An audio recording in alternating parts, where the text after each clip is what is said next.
Addition of Mr. Benzer, so you're leaving that? We'll leave that on. All right.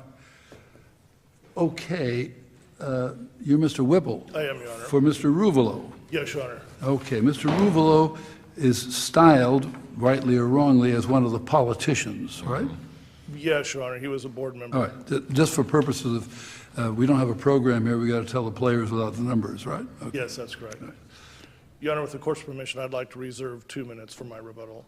All right, are you going to discuss the comments of the district court? Is that what you're here I to am, Your discuss? All right. Yes, I just want to get the right part of my outline because I got a big outline here I understand. about all the issues. Your Honor, my time here is strictly spent on judicial misconduct. In my opinion, the court... Well, let me ask you, first of all, on judicial misconduct. I should have asked her, but I didn't. This is really a plain error review, right? It is, Your Honor. So what does that mean to me? Well, Your Honor, I believe that there's enough error here, that there's structural error, that my client was, and all the defendants in this case, were precluded from getting a fair trial. We had a trial judge in this situation that was bullying, belittling defense attorneys, and not allowing us to properly represent our clients. And I have to consider the trial as a whole, right? Yes, Your Honor. In the context of a 15-day jury trial, right? Yes, Your Honor.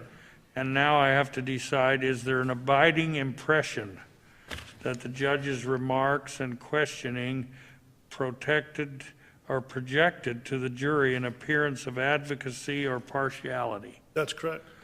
Couldn't I say that some of the district court's interpretations were reasonable attempts to minimize repetition and save time? Your Honor, there's no question that they could be classified in that manner. Unfortunately... Couldn't we say also that some of those were proper examples of the court limiting the scope of defense counsel's questioning toward the witnesses? Yes, Your Honor, absolutely. The problem is not the message that was the issue, is the way it was delivered to defense attorneys, how we were belittled and bullied by this trial court to the point where we could not accurately or completely represent our clients. Now, why didn't you object then? Well, Your Honor, that's hindsight's 20/20. And at the end of the day... But if it was repeated and blatant and flagrant, didn't you respond to it? And you had an opportunity to point out to the judge, Judge, this is really affecting the course of a trial, or particularly in a lengthy trial, to try to straighten matters out. Your Honor, you're absolutely right. But at the end of the day, the fact of the matter is he was bullying us. We were attempting to try to address the issues. We were concerned about representing our clients. In the heat of the battle, you know, when you have this person that's in charge of the courtroom belittling you and pulling you around, it's hard to stand up, and after you've already been threatened a number of times, it's hard to stand up and say, Your Honor, I asked for mistrial because you're bullying me. At the end of the day... I'm having a tough time understanding why that didn't happen, because that seems to happen quite a bit of time. But how do I distinguish this case from United States versus Scott? Your Honor, in this case, the error... Think about Scott. In Scott, many of the judge's comments were inconsistent with the standards of judicial decorum. The judge interrupted and admonished defense counsel over 100 times during the course of a week-long trial. And we said, not a problem. Your Honor, because in this situation... we got not a week long, we got a 15-day jury trial. We got to look for these comments in between all the things that happened there. So that makes it indistinguishable. The things that judge said were not much different than the things said in this case. And yet in Scott, we said not a problem. Well, because in this case, it rolled over not only to the defense attorneys, but to their clients as well. In this particular case, Mr. Ruvolo, an 86-year-old man who needed a walker and a comfort dog in order to take the witness stand, was consistently interrupted by the court, consistently, unilaterally interrupting him. And then, when I was trying to put together an example, turns to the jury and calls it a charade. The most powerful individual in the room turns to the jury and calls my attempt to put together a demonstrative description a charade. Well, let me ask you another question. Even if we get to that point, we have to look about prejudice. So I have to say, is the government's evidence against Ruvolo strong? Seemed like it was. He acted as straw purchaser of 2 condominiums. He received monthly payments from Benzer. He joined the Chateau Nouveau board and the Park Avenue board. And there were witnesses that testified that he regularly attended the pre-meetings with members of the scheme, and that he consistently voted just the way Benzer wanted him to vote. Your Honor, correct.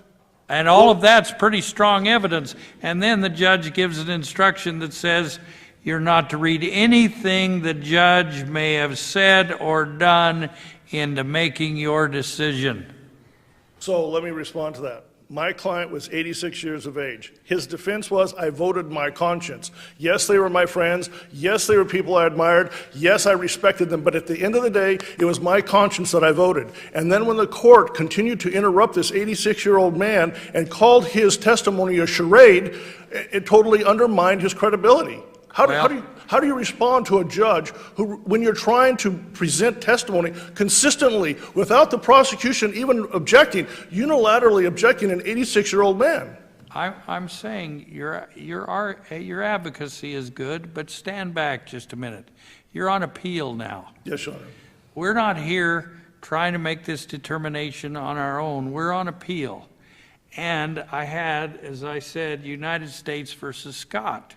And in United States versus Scott, we said an instruction can alleviate any appearance of impartiality the judge may have conveyed. And in your trial, the judge said, don't read into anything I may have said or done. Your Honor, what can I say other than those are facts that we have to deal with? But at the same time, you need to put them in context with what actually occurred in front of the jury. I mean, the law is coming from him. Obey what I say. And then he turns to the jury and calls my client defense a charade and questions his own credibility without the prosecution even objecting. It's part and parcel of the same thing. It's And listen to me. all that happened without you saying one thing about it. That's not true, Your Honor. We were constantly arguing and addressing the issues. But I'm just saying, not one time did you say, Judge, I object to this. Your Honor, we did. I'll object on it before, send the jury out. Let me talk to you. This is ridiculous. Why don't I object? I'm objecting to what you're doing. And in fact, something very similar to that occurred with I forget the gentleman's name. I asked that he be removed because at one point when I was going through the lies that this person had told, and the judge got upset because I was in his opinion, I was repeating a different lie every time, but there was too many lies to keep track of. And so when we sent the jury out, he left the witness on the stand, and I asked that the witness be removed, and he refused to do so.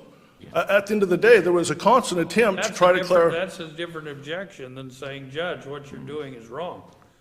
Rather than saying, well, I want this witness removed simply because he won't answer my questions. At the end of the day, it was the judge who was given orders and telling the jurors what to acknowledge and what to agree to, or what the law was. And then when him to turn around and evaluate our evidence and minimize it and belittle it and tell them that what we were presenting was a charade went too far. Okay. I understand your argument. All right, there's 2.5 minutes left. Stop the clock. Is there anybody else going to argue for Gillespie or Ball or Gregory? Chris Rasmussen on behalf of Ms. Gillespie. No, Your Honor, we've succeeded our time. All right. Thank you very much.